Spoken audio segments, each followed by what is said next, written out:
Uni kim bo'lganini bitta voqea bilan tushuntiraman. 1979-yili boks afsonasi Muhammad Ali Toshkentga keladi. Uni sport rahbariyati tantana, noz-ne'matlar, kuy-qo'shiqlar bilan kutib oladi. U esa bilasizmi qanday savol berdi? Sizning chempioningiz Rizkiyev qani? Ha, uni unutishgandi. Yolun bir sekundandan trener.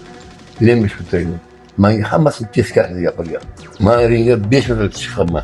5 minut teskarisini yapırgan. Ben buraya yetkenman. Hiç koyamızda. Hamma boksörü yutkup ketken. Hammasi uçup ketken. Unga ishonish kerak. Unga yonida o'zim trener bo'lganda muhabbat yutardi. Endi vafo ishonish lazım. Bu meni yomon ko'rgan. Buni uchinchi Lemir, Slava Lemir.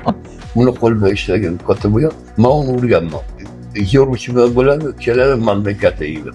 Olimpik chempion bo'ladi, keladi mendan katta yigit. Jahon chempionatiga u borish kerak edi. Men uni urganimdan keyin meni olib ketishdi. O'shanga alamni chidamasdan o'shalar metib boksyorlar. Rufat deydi. Asa o'shanga ishonib ketibsanmi? Archivetdan gapirganda shuni. Sayt qilganda menga. O'shandan keyin men tushundim, menga nima qilganligini dushman. Yevropaga olib borishmagansam, bittasi dedi, qani yetkinchi bitgansan dedi. Xo'p deganman. İki kere Yevropa chempioni Klimanov. İki kere Yevropa chempioni, Olimpik chempion Lemeshov. Yevropa chempioni Tarasenkov. Yevropa chempioni Yurtsevich. Mana to'rtta. To'g'rimi? To'g'ri.